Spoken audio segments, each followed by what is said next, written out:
si no diseña su futuro. Yo tuve el privilegio de trabajar con mis hijos Lorenzo y Juan, ambos hijos de Elena, una acuarelista notable. Sin ellos, todo esto no hubiera sido posible.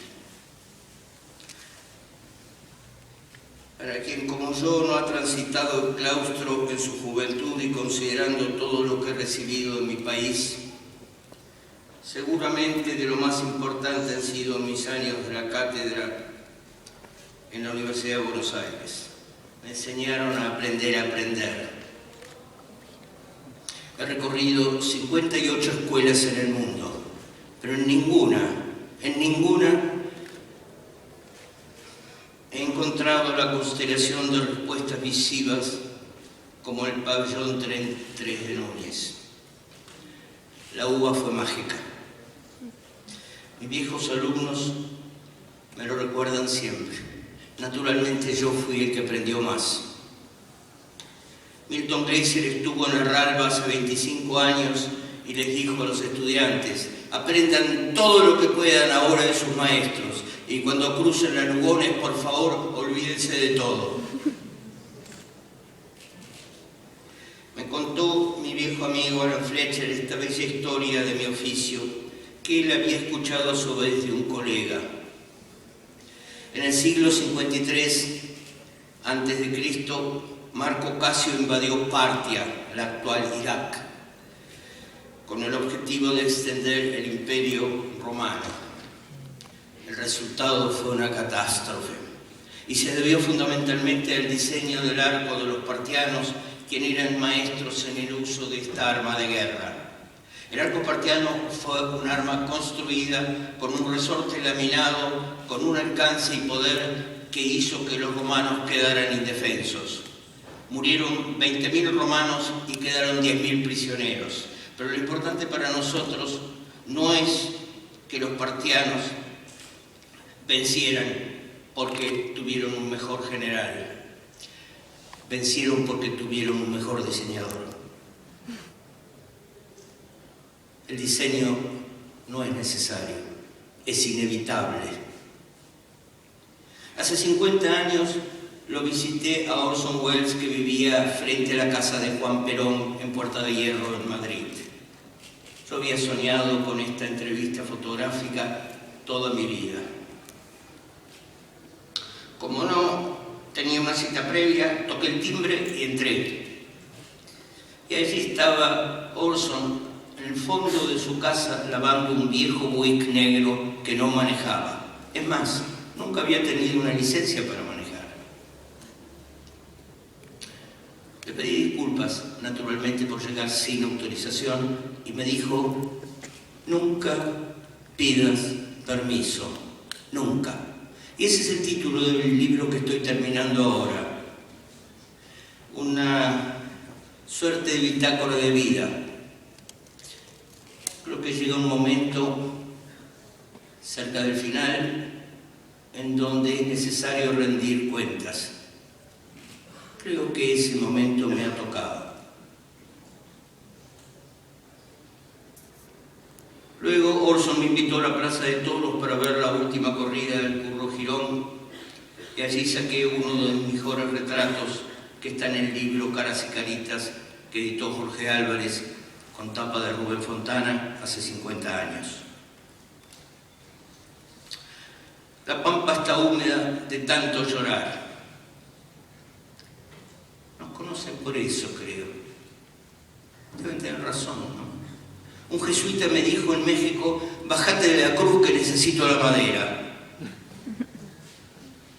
También me dijo: primero es lo primero, salven el agua. Cuando se cepillen los dientes todas las mañanas, solo abran la canilla para el enjuague final. O el diseño sirve para que la gente viva mejor, o no sirve para un carajo. Todos aman la sombra, pero muy pocos plantan árboles. Mi nieto me cuenta un secreto. ¿Sabes, abuelo, cómo se esconde un elefante? Le digo: es imposible, dirán. Sí, abuelo, en una manada de otros elefantes. Eso hacen los mercenarios que hablan del verde. Esconden las grandes corrupciones en una manada de otras corrupciones. He dedicado esta charla al futuro porque es allí donde pasaré el resto de mi vida. Y como dice Woody Allen, solo quien ha comido ajo puede darnos una palabra de aliento. No creo en el pánico de la hoja en blanco, pero que existe, parece ser que existe. No es una fantasía. Pero las ideas son como un frasco de aceitunas. Saca la primera y las demás salen rápido. Finalmente se trata de aprender a aprender, ¿no? Dorita, mi mamá, me lo decía siempre. También creía que cuando se encendía la luna, yo prendía mi pipa y entonces entre el humo aparecían las hadas, desnudas por cierto, y ahí surgía la puta creatividad. Confieso que jamás he visto una hada y menos desnuda. Además, no sé qué quiere decir creatividad, por lo menos en el contexto de mi oficio. Siempre he pensado que es un eufemismo para describir un acto de contenido mágico, determinismo biológico quizá, en poder de ciertos individuos, un término discriminatorio, antidemocrático, que elogia una presunta capacidad o capacitación, o ambas, que tiende a producir sucesos de valor innovativo. Eso no es el diseño, señores. Las veces que he mencionado esto, he percibido inquietud en el público. Hace 20 años atrás, en Cartagena de Indias, después de decir esto, se provocó una respuesta airada de algunas personas del Congreso. Se levantaron y se fueron a su casa. La gente acuña ciertas muletillas culturales que le ayudan a explicar lo inexplicable. La tecnología y la innovación han recorrido siempre caminos bastante difíciles, como ustedes saben. Me han dicho que mucha gente se negó a mirar por el telescopio de Galileo porque no quería encontrarse con cosas feas en el cielo. A fin de cuentas, ¿quién era Galileo? Un hereje materialista en una sociedad que no tenía ninguna comprensión del método científico. Y una iglesia poderosa, poco propensa a la innovación. Dice Einstein otra vez que no es posible hacer una observación a menos que el observador tenga una teoría para aplicar aquello que está mirando. Acabo de encontrar en la entrada con una encantadora señorita que con mucho respeto me dijo que se había escuchado mis cuentos en otras conferencias. Le dije que sí, naturalmente. Pero me pidió que volviera a contar uno que a ella le había apasionado. Seguramente alguno de ustedes lo ha escuchado, pero contraje un compromiso con ella y se lo quiero contar porque de alguna manera pienso que pinta de cuerpo entero el mito de la innovación.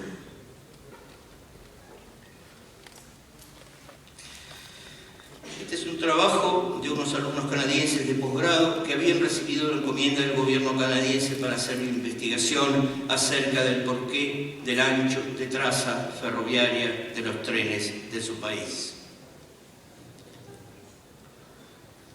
Como ustedes saben, el ancho de traza es de 4 pies 8 pulgadas. Estaríamos hablando aproximadamente de 1,65 m. Y una preocupación del gobierno era definir exactamente el porqué de este ancho, dado que tiene una enorme incidencia en el sustento de los soportes básicos del ferrocarril, que son los durmientes de madera. La madera, ustedes saben, en Canadá es política de Estado. Saca uno, planta 5, y si no, pasa en cana. Los alumnos hicieron ese relevamiento y descubrieron que los trenes tenían ese ancho de traza porque ese era el ancho de traza que tenían los trenes norteamericanos, naturalmente. Siempre hay un yanqui enfrente, ¿no?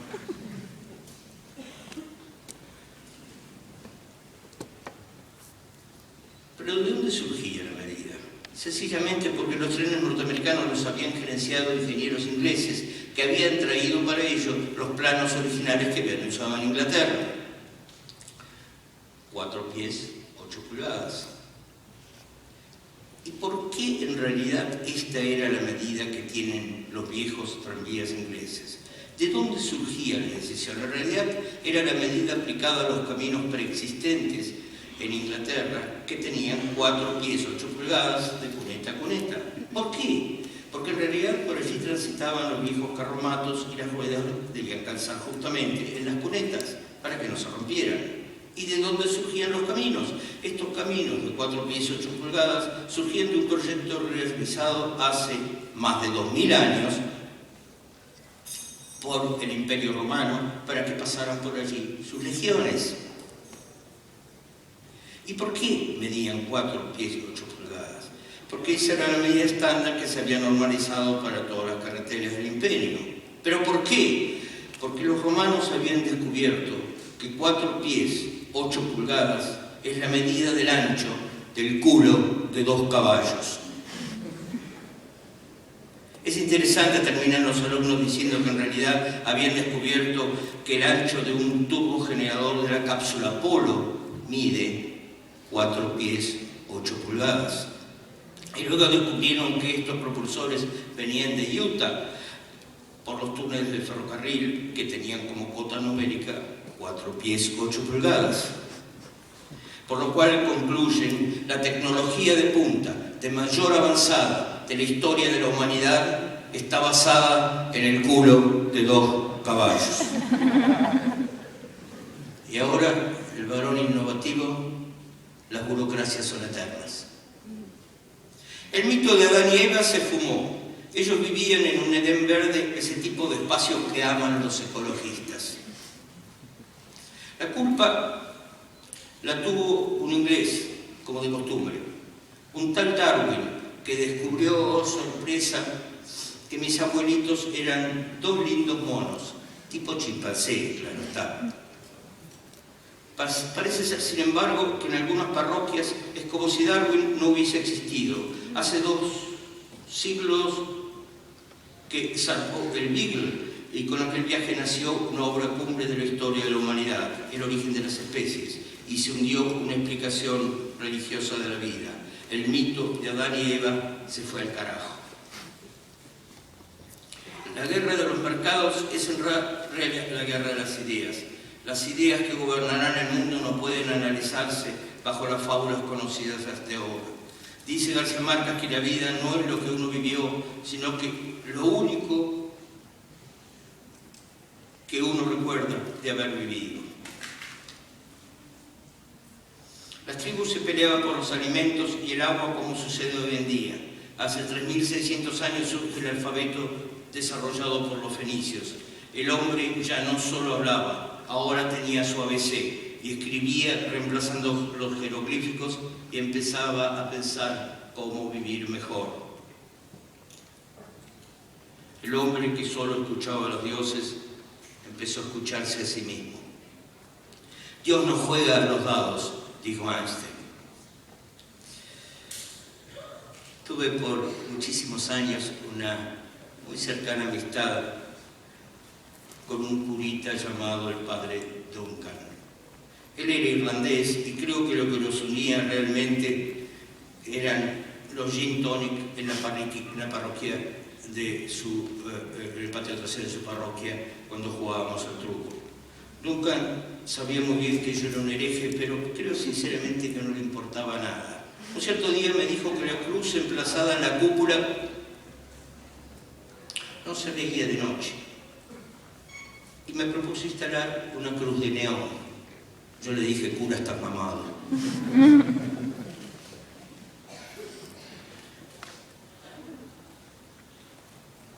La gramática de la cristiandad no admite el neón. Ícono precioso si los hay, la cruz se ha construido siempre en madera dura, bronce, hierro, oro, platino, pero jamás, jamás en el lenguaje de la noche, del pecado, de las putas. Un día apareció una cruz de neón celestito maricón. A todos nos pareció un escándalo. Años más tarde, volviendo en avión de mis conferencias en Mendoza, me encontré con un piloto amigo y le pedí que me permitiera ir a la cabina para ver el aterrizaje. Ustedes saben, cuando el avión llega a Avenida Márquez, ya se tumba, el aeroparque está a 14 kilómetros. Le pregunté a mi amigo el piloto, ¿vos cómo sabés que es acá que te tenés que tirar? Me dice, fácil, ¿ves? Allá está la mano de Dios. Efectivamente, ahí estaba la cruz celeste del padre Duncan. La fortaleza del símbolo, su carga de contenidos, admite todo, hasta el neón, herramienta de tortura tradicional de una época en que fue ajusticiado un hombre, primero por ser judío y luego por provocar la rebelión de su tiempo. La cruz está instalada en el imaginario colectivo como ninguna otra marca de la historia de la humanidad. Mi amigo Duncan tenía razón. A veces pienso que no sabemos nada todavía.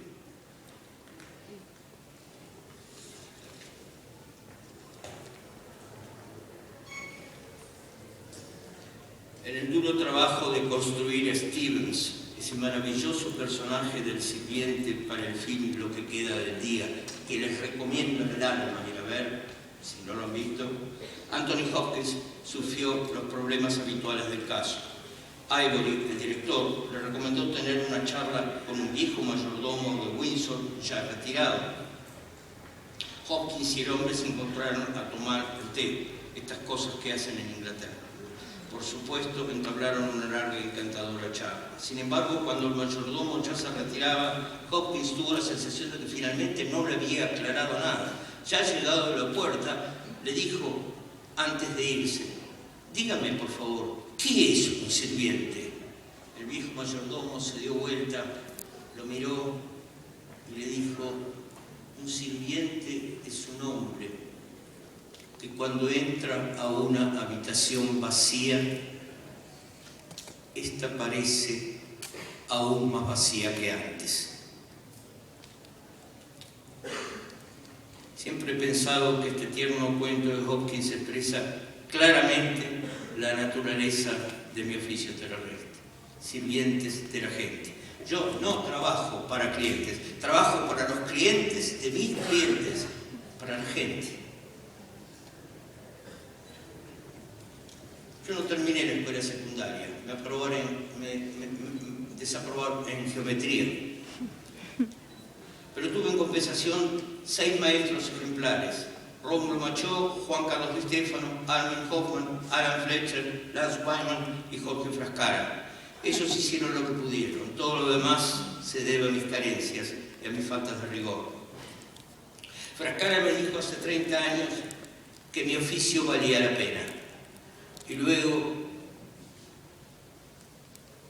cruzamos juntos medio Canadá dando conferencias como los cómicos de la legua. Entré a una biblioteca a los 13 años y nunca me fui.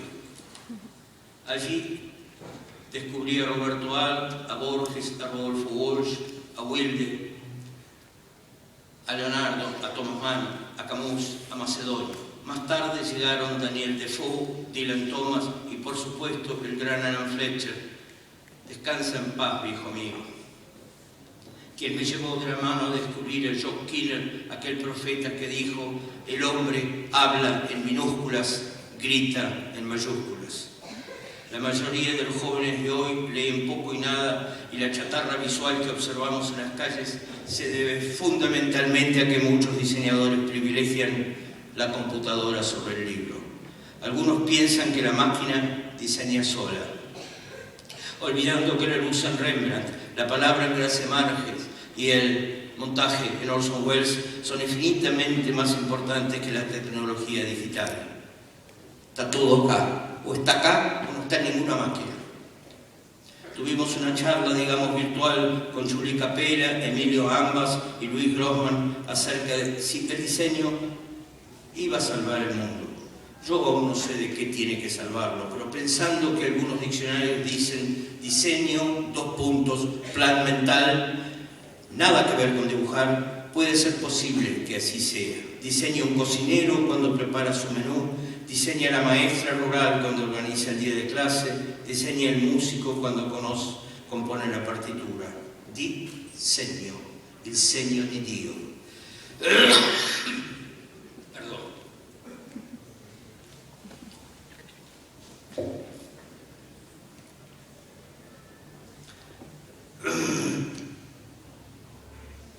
Todos vamos a morir una vez, pero si hicimos las cosas bien, una vez es suficiente. Conocí a Max Luisma en el Congreso de Cobrada de Sao Paulo. Max vive y trabaja en Ámsterdam y ha sido, entre muchas cosas, editor de la revista AI, seguramente la más importante publicación de diseño en el mundo. Allí le escuché decir que el diseño actúa tal como en la química, como un catalizador. Un catalizador es una sustancia química simple o compuesta que modifica vertiginosamente la velocidad de una reacción, interviniendo en ella, pero sin llegar a formar parte necesariamente de los resultados de la misma.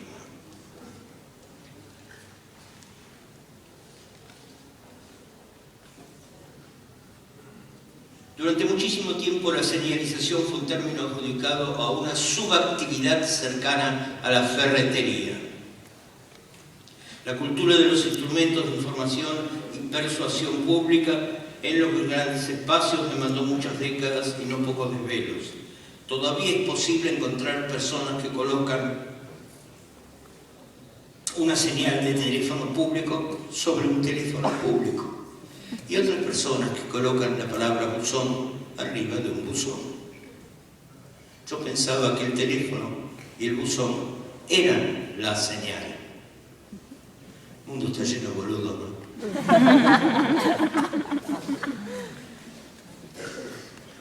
Acabo de escuchar nuevamente una conferencia de Ken Robinson llamada "Las escuelas matan la creatividad". Robinson es un orador extraordinario que deberían invitar a Buenos Aires. Cuenta que una niñita dibujaba sola en el fondo de la clase cuando el profesor se le acercó y le preguntó: ¿qué dibujas? Y ella le contestó: estoy dibujando a Dios.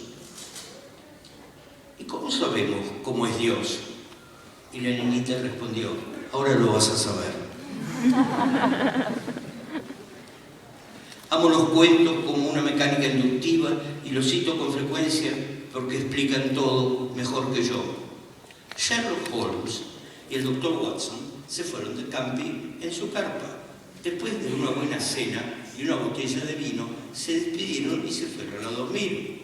Horas más tarde, Holmes se despertó y codeó a su fiel amigo que roncaba. Watson, mira el cielo y dime qué ves. Watson meditó un instante y dijo: veo millones y millones y millones de estrellas. ¿Y eso qué te dice? Watson reflexionó un momento y dijo: astronómicamente me dice que hay millones de galaxias. Astrológicamente veo que Saturno está en Leo. Cronológicamente me dice que son las 3 de la mañana. Teológicamente puedo ver que Dios es todopoderoso y que yo soy insignificante.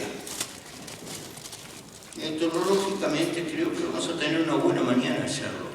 ¿Y a usted qué le dice? Sherlock Holmes encendió su primera pipa de la mañana y le respondió con calma: Watson, sos un pelotudo, nos robaron la carpa, Watson.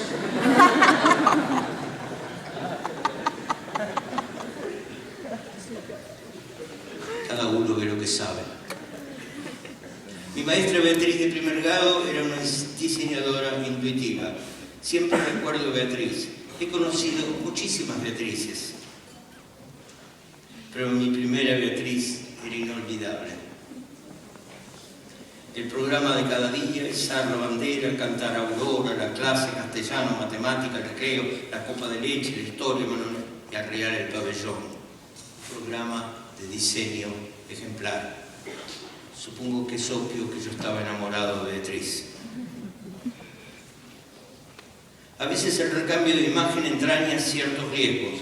Recuerdo que a la mañana le dijo a su maquilladora: no toques una sola de mis arrugas, me costaron una vida.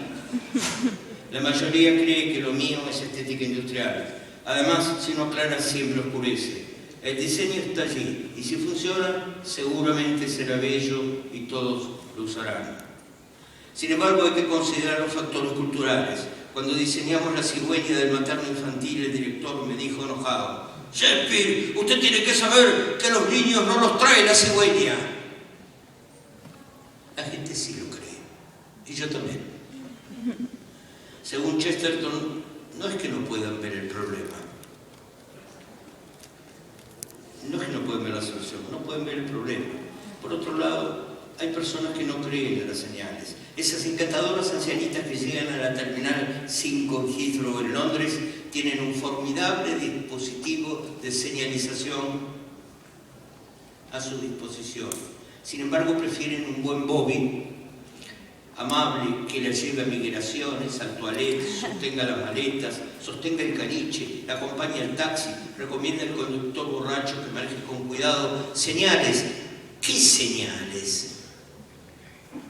La gente quiere que la quieran.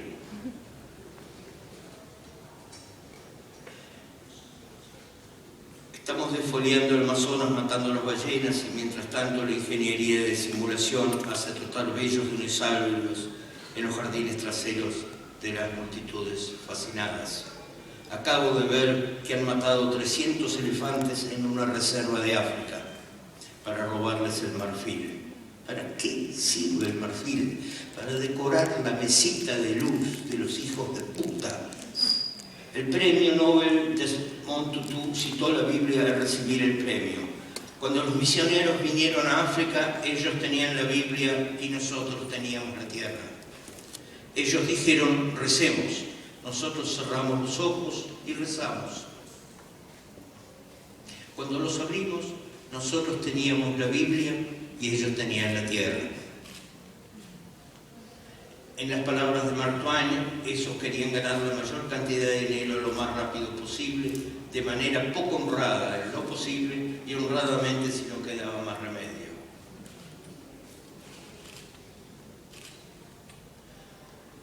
Leer el espacio al modo que lo hicieron Leonardo, Miguel Ángel o Brunelleschi exige un talento divino. A los demás mortales nos requiere un ejercicio ciclópeo. Como dice Oscar Wilde, ordenar una biblioteca es imposible para alguien que sepa leer. Perderse suele ser encantador o trágico, como Alicia en el País de las Maravillas. Si no sabes a dónde vas, todos los caminos te conducen allí.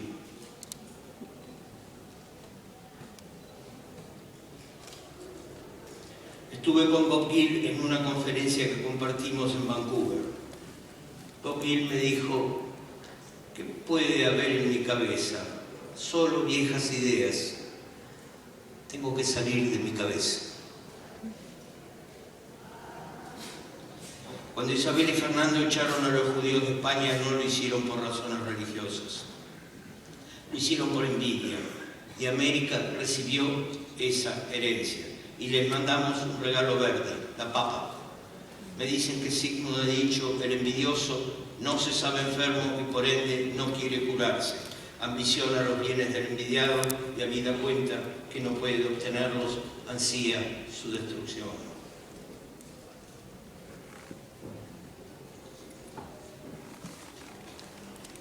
Cuando la NASA inició la carrera espacial y el lanzamiento de astronautas al espacio, descubrieron que las Velomes no funcionaban a gravedad cero. Para resolver este enorme problema, la NASA contrató una consultora.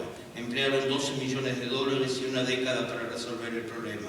Consiguieron desarrollar una virome que escribe con claridad cero, cabeza para abajo, debajo del agua, en cualquier superficie, incluyendo el cristal, y en variaciones 0 a 150 grados Celsius. Los rusos usaron un lápiz.